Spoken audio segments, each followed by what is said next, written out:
And today, for our final session of Fitness Unlocked of the year, we have Max and Dan Uyemura from PushPress. And we're excited to dive into member retention and strategies that work for you as a gym owner to keep making sure that not only your members are coming back, but also that you have sustainable sources of revenue that are not only dependent on your members paying for their memberships. So with that, we'll get started. Maybe Dan, if you can tell us more about where you fit in the fitness scene. Yeah, I'll kind of give you a quick background on me for those of you who might not know. I'm the CEO and founder of PushPress. We're a gym management software serving about 5,000 gyms right now. Kind of mainly in the CrossFit and boot camp type spaces, working into martial arts and other areas. But we do have a free version of the platform that's kind of pulled us in all kinds of directions. I was a software engineer by trade coming out of college, highly entrepreneurial. Internet popped when I was in college, so I kind of just went and started learning how to code. Became an engineer for now defunct companies such as AOL and MySpace, if anyone's heard of those, and decided to take a severance from MySpace and just open a gym and get back to like my love of fitness and wellness. And what I didn't realize when I did that is how much I actually loved working with human beings because when you open a gym and you become a trainer, you actually become a concierge of human health, if you will. And so I really fell in love with community and helping people. And as I was opening that gym, I realized that the software wasn't what I knew could be built because I built software, and I realized that I could actually help more gyms build the communities and help the people in their communities if I worked on the software instead of just worked on my gym. So I eventually worked my way out of my gyms, and now I'm focused on the software.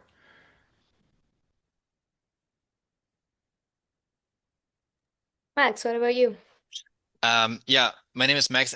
Thank you for setting that up, Daniela, and thanks for joining us, Dan. And I think the last session for this year. My name is Max. I'm co-founder and CEO of Kisi.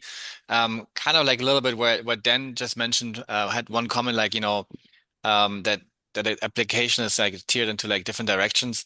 I think with access control, it was like in the last 12, 14 years, we have like many applications from I always say like from an Air Force. Base to like a typical corporate office. However, what we focused in the last 2 years is really like the fitness industry. Why? Because for you build a very scalable platform, and the fitness case is like the most advanced or demanding one. You have like high turnover of members, and you have like high volume, and that's kind of it's just like shouting for a cloud application like ours, and that's kind of where we see where we have a leg up, build it already, and we can really deliver value for our clients. And yeah, that's kind of like, and I also excited how going probably a little back into like the past where when we started there was no IoT, there was no cloud, so we had to fight our way up there, and I think it was worth it. And also the feedback from our clients and how we can improve the experience for the members and the operators, and make their lives easier and make it more scalable. I think this is kind of like what drives me every day. Hmm. That's really good context. I think we have solid backgrounds here. Dan, you used to be gym owner. Now you're more into the software member management side of things in the fitness space. And Max, of course, with Kisi as a platform that allows for better analytics and better access control for gyms. It's both a really interesting coalition of technology. So I'm interested in diving into what member retention means for this year and for the upcoming year. What's one big shift that you've seen compared to before the pandemic or even the years shortly after? I assume that's for me. Yeah, Yes. yeah. Yeah, yeah. I'll tell you this. So I guess what we are seeing is a maturing of the industry. I think a year after the pandemic, I went around on stage and I basically explained to gym owners what a North Star metric was and why it was important and how it worked and how it could drive your company. And then I basically just told all of the gym owners that I spoke to that year that their North Star metric was check-ins per member per month. Because the one number that I see kind of eroding the fitness industry is churn or retention on the flip side of it. And we looked through all the data and tried to figure out like what is the number one driver of churn. And what is it, Occam's razor, where it's like the most obvious thing usually is the right answer. And it was like, hey, if people are showing up at your gym, they don't churn because they're probably finding community, making connections with coaches, and getting value in whatever gym modality or fitness modality you're selling.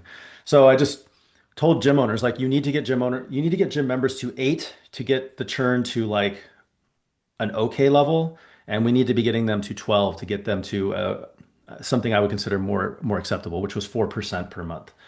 In my world, 4% would get me fired.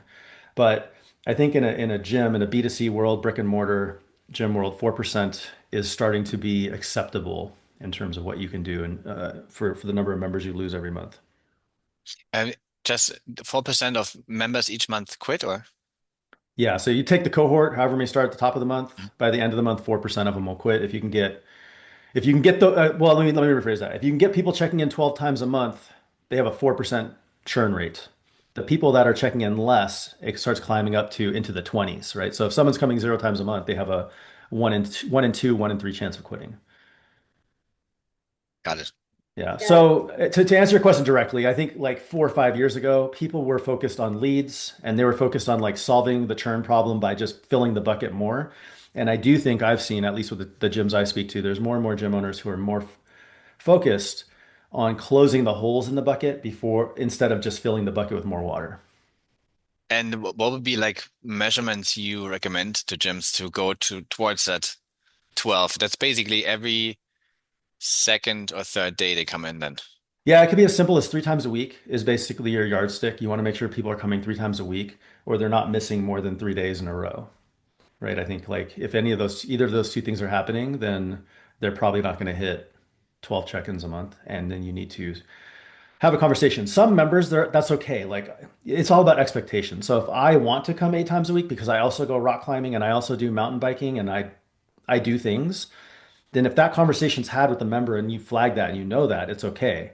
But if for the average general member who's paying you like for an unlimited membership or for a gym membership, if they start trailing off below 12 times a month and you don't know why, then they're probably going to quit. I like that additional details that you gave, Dan, on like knowing your members. Like if you know that someone is going to your gym once a week because they're training for a specific endurance metric on a project that they're doing, but they're also doing rock climbing and they also do outdoor mountain biking. That doesn't mean they're necessarily gonna stop paying, but it just means that you have more information about who they are. And that also could be something that you use to understand how much more can you get out of each member.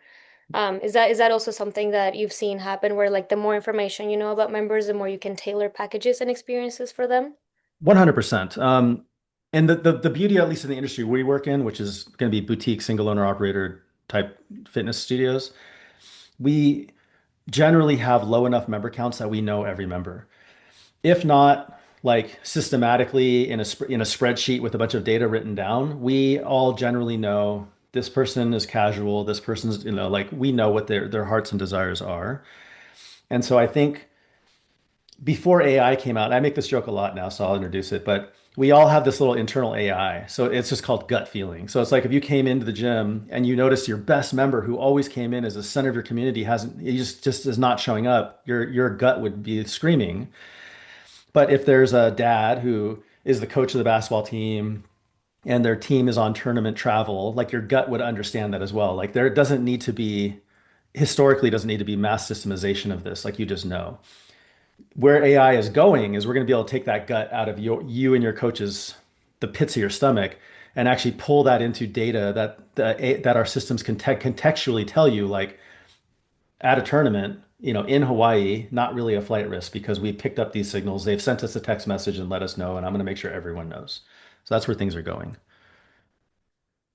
Makes sense. Yeah. Another big trend that I've been seeing this year really in thought leadership spaces and just networking with, people that are own gym owners or generally just like member management owners is that it's important to also think about your revenue, not just in memberships that you are selling or recurring members that are paying you, but also what other ways what other things can you do in your space to make sure that you're capturing more revenue and that you're using your spaces in ways that give you that kind of money. To be honest, technology is a really good enabler for that because it gives you that more personalization, just better experiences that you can upsell AI analytics. And Max, I think you probably have some thoughts on how AI can really help you sort of make sure that your space is giving you more money, not just the memberships. Yeah, I think like also I would say like usage, no, is a huge factor. I think like if you have then you curious about your thoughts.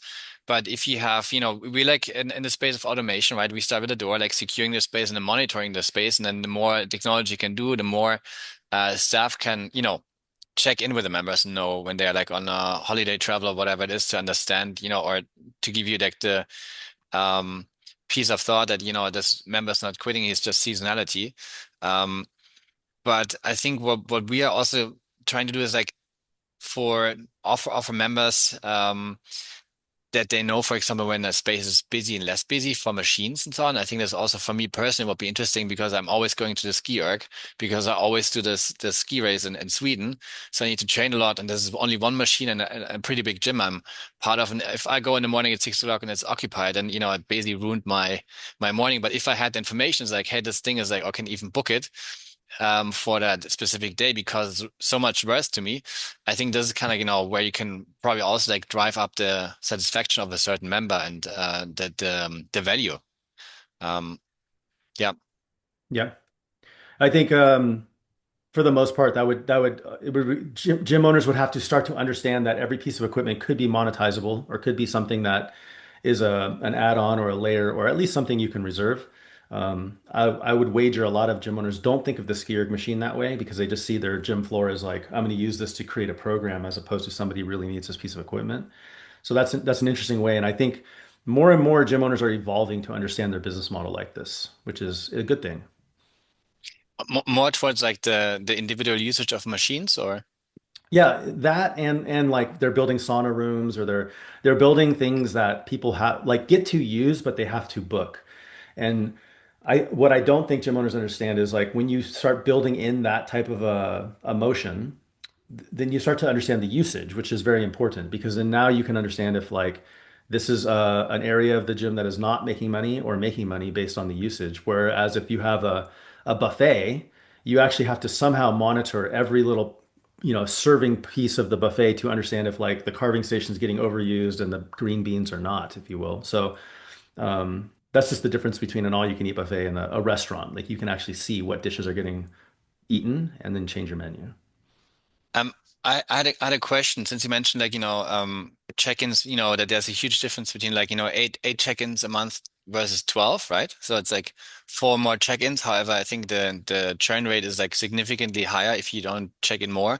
What are kind of like, one or two measurements where from, you have the operating experience that would help to like get a member like more into the gym to get to those 12 check-ins? So I think of most metrics as like leading and lagging metrics, right? So check-ins is a leading metric into churn. And the only leading metric that I can really put my head around that is measurable and quantifiable to check-ins is reservations. So there's a lot of gyms that don't even do reservations. And I'm beginning to feel like reservations would be a must if I opened a gym again, just because it actually lets me forecast the demand of the gym ahead of time better, as opposed to just waiting till people show up and check into the gym. So reservations one. I give you and reservations are very similar to check-ins in all ways, except it's just a pre-indication and a fulfillment of the indication, just like a restaurant would be. The one thing I tell gym owners to do, this is more of a tactic than a metric, is I would set expectations in the sales consult. So, generally speaking, the entire business of a gym is a funnel, all the way to churn, right? So, the entire life cycle of a member, including experience and quitting, is one big funnel. And I would try to maximize my goal, which is to make people not quit, not only join, but not quit from the very beginning. And so, in my sales consultation, I would just tell people, like, at this gym, we cannot get the type like I already know what your goals are. You've told me your goals are XYZ. And in order for you to get XYZ results, I need you to be here at least 3 times a week to work with me. I'm going to invest my time to work with you. I'm going to start to learn your movement patterns and where you're strong and where you're weak and the things that you need help with and the things that you got. And I'm going to make sure my coaches do too. But if you can't commit to coming 3 times a week, it's all for naught. And I'd rather you just save your money and go to Anytime Fitness until you're ready to commit to those 3 times a week. And when you are, come back. And what you'll find is two things. One, obviously, the expectation will be set. So they'll know that they need to come 3 times a week, and then it will change the whole relationship of how they approach your gym. But more importantly, it will it will turn the sales conversation into from a pull to a push or it'll make them want to join your gym if they align with that, which just makes the whole sales conversation easier, right? Because you're not pulling them into the business. You're letting them decide if they're going to fulfill the expectations that you have for them. I love that you just said that, Dan, and actually that segues great into the next question, which is what do you see as the biggest misconception for why gym members stop paying or quit? Like why do they actually leave when they do? So yeah, this is good. This is a good, I guess, segue off of my that keynote a couple years ago was about how churn is the biggest risk, and churn is caused by check-ins. That's the data I had at the time. I did a lot more data last year as I was kind of preparing to write a book, and what I found was is the churn rate for gyms actually normalizes after 6 months. So I'm gonna try and do this the right way for the audience, but like if this is 100%, it's a pretty steep curve of churn for the first 6 months, and then it flattens out, right? And again, Occam's razor, it seems pretty obvious. Like if I've been at the gym 6 months, I'm probably seeing some body transformation changes. I've made some friends. I trust the coaches. I bought into what's happening. I'm probably going to stay. What I've started to realize is there's a big miss in onboarding. Okay. And so think of this all as a funnel. There's marketing, like getting to know the business. There's sales, like you're coming into the business and learning about it. And then there's this onboarding piece that I think too many gyms rush through. And to most people, I think they think onboarding is here's the bathroom, here's the front desk, here's my phone number. You can call me when there's a problem. Okay, go get them, Tiger. Right. And I think onboarding is actually this lengthy process that takes somebody from a scared little deer to an ox that can help another gym member. Like when you can take another gym member who's brand new and scared and say like let me take you around and I'll show you what's what and I'll make sure you're good. That's when a member's onboarded completely. And so I think as of right now, the number one thing I would have gym owners focus on, and the big miss is how much time and energy they put into like making sure a member goes from I know nothing about the gym to feeling safe to understanding the rituals and rules, and then to be able to explain those and transpose those to another new member down the road. I think that usually takes 3 to 6 months. So that means like, the first 6 months are crucial for the success of that acquisition of the, or if you see like as a gym member as an acquisition, you spend marketing dollars to get them, and then you have to like make sure 6 months you invest more. Correct. Yeah. And you could build systems so you're not like because here's the double-edged sword of this. If you're spending all your time with your newest members, you're going to let your best members walk out the door because they're going to feel unloved. But you can build systems that reinforce this. Like here's an easy one, like first buddy program. So it's like you train your best members that when they see a new face, they go up and introduce themselves. They say like one or two things. My name's Dan. I'm here as a resource for you. If you have any questions, just ask me. I always work out at 6 p.m. If you come at 6 p.m., I'll be here. Right? Like just knowing that would make any new member feel so much calmer about going into class because they know Dan will be there. And if something unknown pops up, I can ask Dan, right? So there's ways that you can actually leverage your coaches and your members to make this happen in a way that does not pull all of your time as the owner into the one or two new people every week that you get. I love that. I have a few comments. First, I liked your comparison of like scared deer to ox. I think it's really true, because gyms are an intimidating space for many people sometimes, and they're going there for the first time in their lives, to do something that is very personal, which is to do with your mind and body. So I think that's really important, and I really like the focus on just making sure that the member is feeling heard and like they care about them and that they're valued. I think also, technology is really important to make sure that those experiences are possible because if your front desk staff is more worried about making sure that their credit card payments are on file and that they know how to access the gym, then they're gonna miss on all of these other Mhm. things. That is what actually matters to the members. And I came across this report this year that said that up to 20% of missed revenue for certain gyms could be because you're not really collecting those credit cards properly. It might be that when you sign up, it's just Apple Pay, and then later on, you don't actually have a physical card to make sure that you continue um, charging your members for it. Do you have any like thoughts on that as well, Dan? Like not just making sure that the members are being taken care of and that they feel heard through the onboarding, but that as a gym, you have the technology in place and you're protecting yourself from unwanted cancellations. Yeah. Before we speak about the unwanted cancellation part, it's like a lot of the stuff I talk about and I'm very passionate about is the human to human personal touch in a gym, but that is only freed up when you let technology do the automations, run the playbooks, and like do the things in the background that give you the leverage to go and deal with your customers. If you were spending all your time dealing with customers and you had no automations, you would sink because then you'd have to go run billing and like you'd have way too much stuff that you'd have to do on top of it. And the business will always come first. Like collecting payments will always come first, right, for the business. So, even in the uncollected payment space, technology can solve this for the most part if built intelligently. Even Apple Pay, like we just launched I'm not allowed to say tap to pay because that's very specific. I don't know why marketing won't let me, but tap payments solution. And a fast follow feature to that will be tap onboarding. So you can tap and we'll put the card on file for rebilling. So as long as it's architected correctly, I think these things can be solved, even in that instance. If a card goes missing, we can automatically send notifications to people. That's pretty obvious and easy. I'm sure every software does that. If you're enforcing a check-in process, and a lot of this has to do with culture and rules, like if you make sure people check in at your gym, your software should not let them check in if they're not paid. And that non-check-in should either create a flag to the front desk person, immediately, or like we built TV screens because some of our gyms don't have front desk staff. So you just look up at the TV screen and it'll have like, Max has not checked in. And I'll just be like, Max, hey, can you go check in? What's going on? And he'll be like, oh, it gave me an error. And then you'll be like, cool, we'll take care of that after class. Just make sure you stick around. So it gives you the process to actually handle these things without having to keep track of everything. That's the key. And that social contract is also really good for the members. Like I've been in situations where same, like they don't have my physical card because when I signed up, I just used my digital wallet. And then they have to give me, the yoga mat for free, which is like $2 to rent or whatever. Like it's not that big of a revenue loss. But when they realize that they cannot charge me that, instead of saying go home, they're like, just do the class, we'll figure it out later. And now I feel like I owe them something, even though it's just $2 because they were so nice to me. They let me take the class, even though clearly I should have just done it without the math. But that also creates additional ways to say, well, I care about you and we care that you show up and that you prioritize your health over give me $2 or whatever. So I think that's also really important. Yeah, curious if you had to define sort of like the best retention philosophy, what would it be? I guess if I had to sum it up in a couple words, and you'll hear this as a theme for me, but I think humans buy from humans and humans don't quit humans. Or humans quit humans, right? It's like if you really think of like the reasons people have left the gym, they might have felt alienated by the social circles there.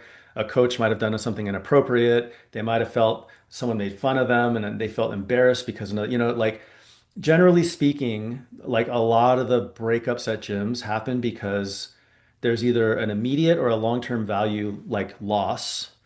And usually that can be mitigated by a human being.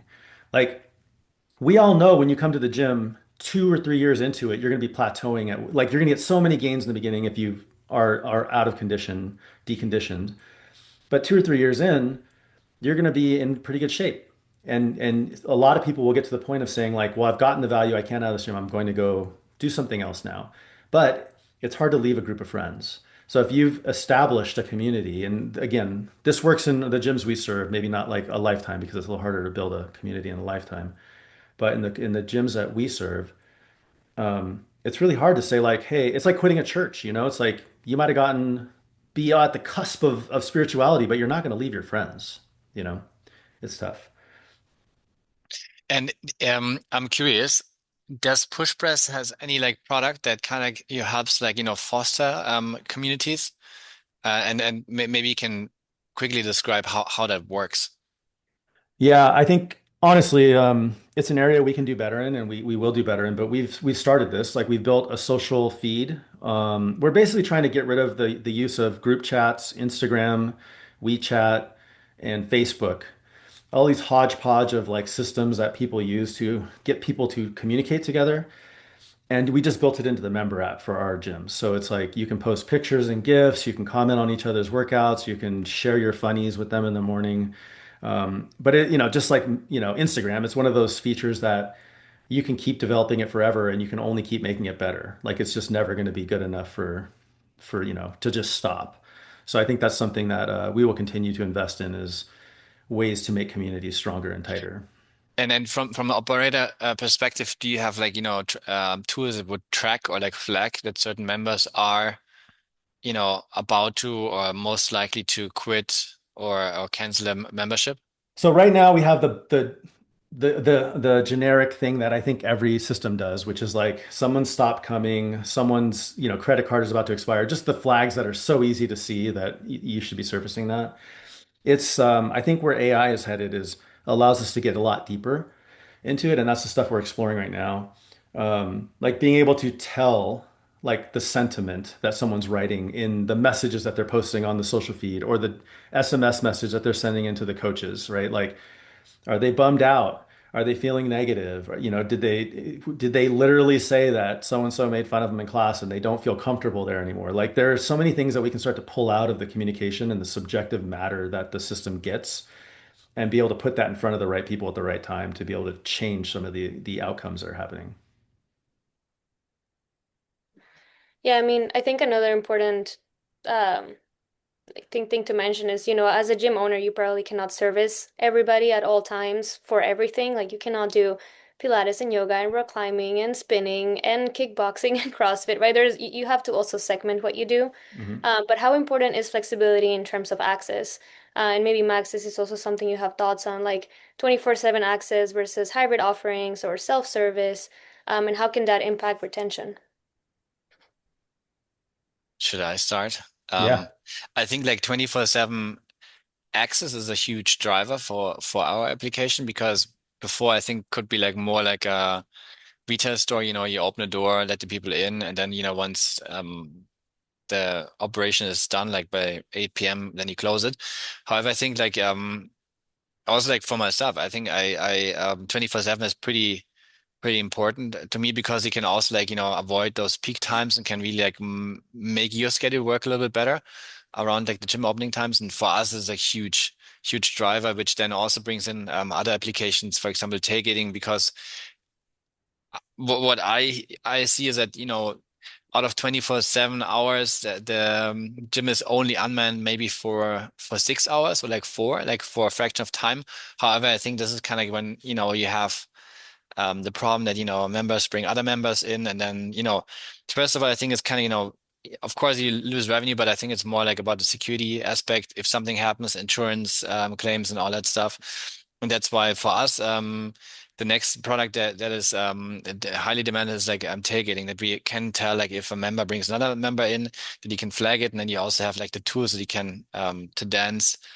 Point is that you can really address it in a community matter, right? You don't want to like be too harsh with your members, and then maybe it's a misunderstanding. It's a member opens the door and like kind of like is polite to keep the door open for another member. Yeah, that's kind of driver for our technology and to implement it and to drive more automations overall. Yeah. I find that the door thing is so this is a very interesting topic because like I say a lot that the human connection in these gyms is what drives the business, but the door lock seems to be more like 24/7, you can come when you want, you're not part of the community. There's actually two things to this that I find very interesting for gym owners that go against it. So first of all, it's like, yes, humans buy from humans, humans quit humans or don't quit humans, and I do believe all that to be true. But you can act what the door locks bring and what technology brings in general is scalability, right? Like you only have so many hours a day, you only have so many square footage, you only have so many coaches who can coach so many classes that can have so many people come in. But as people get better, when I'm on the 2 or 3 or 4th year of my fitness journey, I might just decide to go meet, and I actually do this with some of my friends at the gym that I go to. Like we go at 5 a.m. because one of them has a key. They don't have a Kisi door lock yet, but one of them has a key, and we go early, and there's 8 of us there that put in extra work on our own, and we have our own community that we've formed on our own. So it's not like these things can actually enable not only extra wallet share because like now you can upsell 24/7, not only like extra access and stuff like that, but it actually can create pockets of people who will just decide to meet at 2 a.m. because we all are bartenders and we get off work at 2 a.m. and we'll go work out together. So it's like these communities can still form and they can still be created through the technology that we're building. That goes to the point basically. You should go always at the same time, and I always see the same people because they have the same rhythm, right? You're like a rhythm workout Yeah. group, yeah.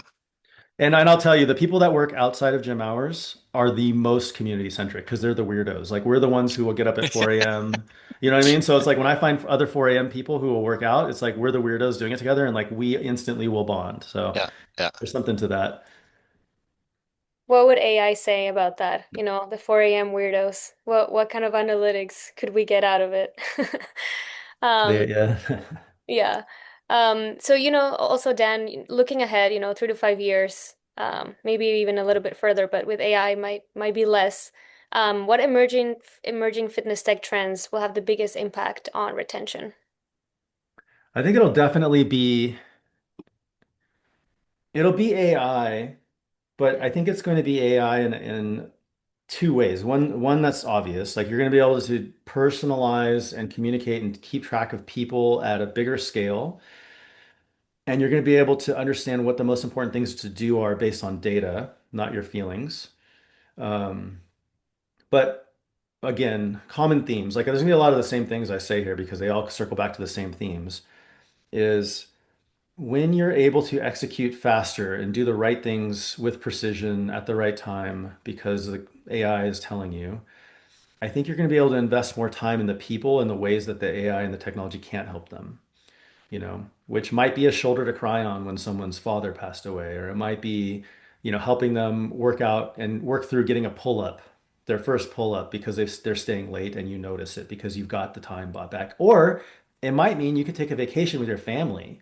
Like there's ways that I think gym owners are going to be able to not only improve their business, but their life because the amount of scale that is potentially coming out of this AI wave, I think is something that I don't think the gym owners like most people don't understand how much scale we're going to be able to put into this system if we have the time and the ability to build into it. So we're pretty excited about that. I think there's an underlying theme that we haven't called out yet, but I'm going to do it now. And that is that all of these strategies that we're mentioning for community building and for frictionless access, for making sure that your onboarding works, I think all of this is really for independent gyms and boutique gyms that really care about the community, really care about that experience of like, these are my members because they're local, or Hmm. because, well, even if you own like a multi-location independent gym, you still are tailoring that towards the same type of people. And I think it's really valuable to call out that even in an AI era, well, things are faster, more efficient, more scalable. People are still looking to have spaces where they can feel themselves and where they can feel like they are cared for.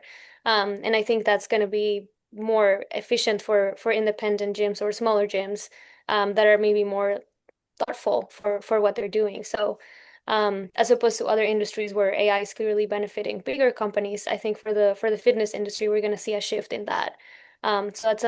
So that's really exciting to me because I really think that's where the real value is in going Hmm. to a gym. Yeah, Dan, if you were opening another gym tomorrow, or maybe when you opened your first gym the first time, and you wanted to f future prove it from that standpoint of like AI technology, making sure that you're staying competitive in the boutique space, what would be a non-negotiable in your tech stack for operations? I do think I would be looking very heavily at trying to partner with the gym operating system that is not only thinking about AI in such a way, because I wholeheartedly believe that this AI shift is the same as like when the internet came. Like people who decided not to build web pages because it was a new shiny object potentially are either out of business or they had to scramble to put up a web page later. Like it's going to happen.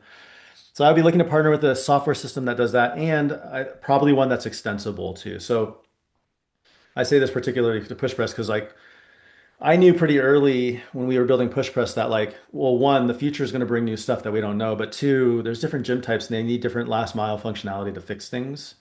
Kisi is a great example. Like not all gyms right now have 24/7 door locks, but if you do, you need to architect the system in such a way that it's not an afterthought and it's not just clunkily bolted on. It needs to be plug into an architecture that actually supports um, Kisi or a nutrition tracking software or whatever it might be that fulfills that last mile of your business operation. So that's how I would kind of look at the future proofing of things. What about you, Max? I mean, Dan already mentioned Kisi, but pitch it. How would you future-proof your gym? I think one, I mean, like, of course, I'm also biased, right? We always say like we go into the space with the door. But I think like overall, I think choosing technologies that are like, as we are born in the cloud, I mentioned at the very beginning, I think you have a complete different architecture compared to like, companies that were built like, pre-cloud. As Dan said, certain things are an afterthought, and you will see that in they can make it work, but it will never reach the UX of when it's like we like predefined before or was like built or like was ready for more integrations. And I think that's kind of overall um, the best decision to choose software that is basically first of all innovating. It's adding more features. Kind of like is changing. They're investing to the product. I think this is kind of like also like depends on the cycle of a company and who backs it. That there's like a certain like product development, also love for the product in there, because as Dan said, like who saw COVID coming, who sees like the future coming. I think you have to be very flexible, and what's not flexible is the lease you have, or you have to like pay, right? And that will be it, and then that systems talk to each other. I think this is kind of you cannot be not one software can be the best in everything, and I think that's why we have those ecosystems that talk to each other, and that you don't have to like what I hear from a lot of operators that they jump in between systems because they don't talk to each other, don't talk properly to each other, Hmm. and that I think would be my number one um, priority, like choosing software. I think CRM is always leading. CRM is always like the first system that is being chosen. We are always kind of in second line.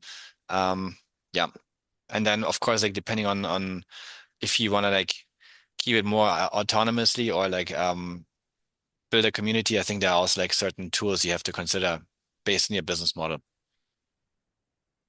And at the end, data, data, data. Try to get as much data and get away from your gut, because you will have like a great staff that is very communicative and like very attentive. And then you will also, miss a lot of things because they're like people care less or like don't see things or overlook it. Very true. I think data is definitely really important, especially when gym owners are starting off. It seems like a battle where you just have to get up and running. You have to make sure that your operations are in place, that you're getting those members as soon as possible. But oftentimes it's easy to overlook how you're tracking that and why you should track certain things. But in order to scale properly, that's also really important. Cool. We're starting to wrap up, so I have three more questions for you guys, and then we can open it up to the attendees. If you have anything, you can start putting it in the chat. But Dan, what is one retention tactic you think is overrated? Overrated. That's Free, funny. I spend all my time thinking about what they should do. free breakfast. Um, yeah, I mean, this doesn't. These are things that don't happen in our gyms, but yeah, like those free pizza nights and stuff like that. Um, God, you know what? I'm sorry, I'm not prepared for this one. Like, I think in terms of what to do, not what not to do. Let me defer to Max on that one. That's I'm not ready for that one. Overrated. I think from my personal experience is um when they give you like, free if you go to the gym and then they try to sell you something which is not like a takeaway, but it kind of like takes away time, right? Because I think you go to the gym, you have like, hey, I have an hour to get everything done. If you get a drink, great. If you get like service like a massage or whatever, then that's for me at least not as helpful because it really like clashes with my schedule. Yeah, actually, now that you said that, there's one that did come to my head, which you prompted me to think about, and that's trying to use price or cost as a retention tool. So that would be like either you want to quit, let me give you some free time, because that's not going to solve the underlying problem that they have, unless they're just going through financial hardship at the moment. Or if you're trying, even if you're trying to price cut to sell, it's usually just you're setting everything up on the wrong foot. You mean like discounting memberships or? Yeah. So if it's like if your sales technique is to discount, or your retention technique is to discount or give things away, it usually doesn't satisfy the core problem. you know, which people will always come back to the problem once that free period is gone or the discounted period's gone. I like that one. That's actually really good. It's true. Like once you made up your mind that you don't want to go back somewhere, it doesn't matter how much discount they offer you or how many perks they offer you, you just don't want to go back. Yeah, they'll just write out the discount period with what they'll Yeah, do. that's a good one. I would say, I don't know if this is overrated, but something that definitely gets me to come back is guilt. And it's not even like my own guilt. It's just like whenever they're like, "Oh my God, we miss you. We haven't seen you in so long." It's like, "Uh-oh. They miss me. Like, how could I do this to my friends even though they're not?" But this happens to a gym back home. Like I'm don't no longer live there, of course, because I moved out, but every time I go to visit, I feel like I have to go because otherwise they're gonna find out I'm in town and I didn't go do my class. So I feel like even just that little guilt of someone telling you like, how have you been? Like we've missed you. It's like, oh crap, I need to go back. So yeah, it goes back to like the whole front desk staff and community and making sure that, you're treating people for who they are. And then what about an underused hidden gem as a retention tactic? So not overrated, but the opposite. Um, I think it's ironically, it's very close to what you just said might be overrated. I think it's just as simple as caring about people. And you don't have so many people in a class and in the again the boutique gyms that we support that you can't do this. But it's just like if I find out that you Max has kids, I should be trying to find out about his kids. Like just caring. And you obviously can't do it from a place of um disingenuity. Like you probably have opened a gym because you care about people. So it's going to be in line with who you are anyway. But the more people actually feel like I'm going to see Dan, who is the gym owner, but also my friend, going out to dinner with them after, like just treating these people like your friends will always create a stronger community and a stronger business. I would completely agree. And for me, I mean, going to dinner, I mean, of course, like, there's like a lot of like, this is, of course, like beyond nice, it's very, very, intimate as well, like a lot of time commitment. If you run a space, you can probably like not do that with every member. But for me, it would be just like, if you like work out and 90% our push is probably not correct. But if somebody like walks by anyways, it's like, hey, look at your chin, or like, just like 2 seconds, something that's, to your point, then attentiveness that they care. I think that's already like um, enough. Fully agree. Cool. Last question to both of you. If attendees were to implement just one thing from today's conversation in the next 30 days, what should that be? Um, here my general sense right now is most gyms should really reevaluate their onboarding flows. They should try to understand what their 6 month churn looks like. Um, the data in PushPress shows that 51% of new members quit in the first 6 months, which is astronomical. So more than half the people that join are gone in 6 months. So you should look at your numbers, get to understand them, baseline them. I think you should, from a first principle standpoint, walk through your entire and document your entire onboarding flow. What does it look like? What are you doing? How have you architected it or engineered it in such a way that somebody gets a feeling or gets something out of it? And as the hidden pro tip that I like to tell people, and this one will blow your mind and it's super easy to do, is just go join a gym and join a gym that you have no familiarity with and that, you're so used to your business that all of it makes sense to you.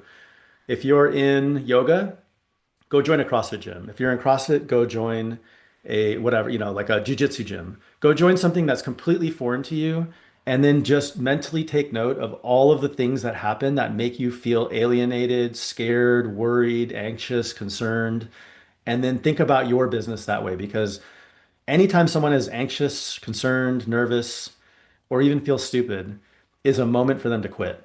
And they're going to have hundreds of them in the first couple months. That's a really good one. What about you, Max? Looking at the data, I think that, for me, what Dan said, like, the difference between 8 to 12, from 8 to like 12 check-ins a month is a huge difference. from I think also from a business model, right? I think if you go to 4% churn rate versus like 20%, I think you have a complete different customer acquisition and then also profit. And this is only four check-ins difference. Um, that's what I would probably like would be my first starting point, the frequency of each member. I agree. I think what you said then at the beginning is super clear, and key for a lack of a better pun. But I think it is really important to have that sort of like check-in system in place. Make sure that you're capturing that revenue through the memberships, that all of your billing is in place, but also that you're consistently seeing your members come. Ghost memberships are not going to be sustainable for your growth. And I also think a lot of gym owners might start a gym as like their side hustle or their side project, but if at some point you do want to sell it or you do want to grow, this was actually something we discussed in our previous session in the Fitness Unlock series, then it is really important that you have those financials in place and that you can prove how you're getting money, how often, how consistently, and how sustainable that is. And it's not that hard to capture. You just have to make sure you're organized around it. So yeah, cool. Well, I think that wraps our session for today, unless either of you panelists have any last I'll advice, give, I'll advice. give, yeah, I'll give everyone who's still around one last very nerdy thing to think about for the nerds out there. Um, there's a concept in recurring business called a magic ceiling. And it's basically, if I believe I'm doing the math in public, which means it's going to be wrong, but I'm going to try and do this anyways. I can follow up with the exact formula. But if you take the number of new members you get a month and you divide it by your churn rate, I think that'll tell you the maximum number of members you can ever have. So, for instance, if you're adding 10 members a month and you churn 10% a month, the maximum number you'll ever have is 100 because at 100, you're going to gain 10 and lose 10, and you're going to flatline there. And so when you do the math, and the only levers to this are you're increasing the top of your funnel, so the 10 becomes 15, or decreasing, there's only a numerator and denominator, right? So you can either decrease your churn rate or increase the amount of leads you get. The amount of leads you can get is finite because you're not going to get 100, 200, 300, 500 leads. So there's a finite cap to that. And you'll see pretty quickly that the only realistic way that you can materially impact your business dramatically is, for instance, if you went from 10% churn rate in that model to 4% churn rate, I think your max is 250 members. So it's like your theoretical max of memberships goes up dramatically by decreasing your churn rate, and it's theoretically easier than it is to try and take 10 members a month to 20. So focus there. That is literally probably the best part of the session. So if you stayed until the end, good for you. Awesome. Well, thanks everybody for joining. Of course, since you signed up, we will send this recording after, likely tomorrow or in the next couple of days. And you can also follow both Kisi and PushPress on LinkedIn, Instagram, Facebook, and stay tuned for the next sessions that we'll have in the upcoming year. Thank you, Dan and Max. Thank you. Thanks, Dan, for joining. Bye. Bye. Okay.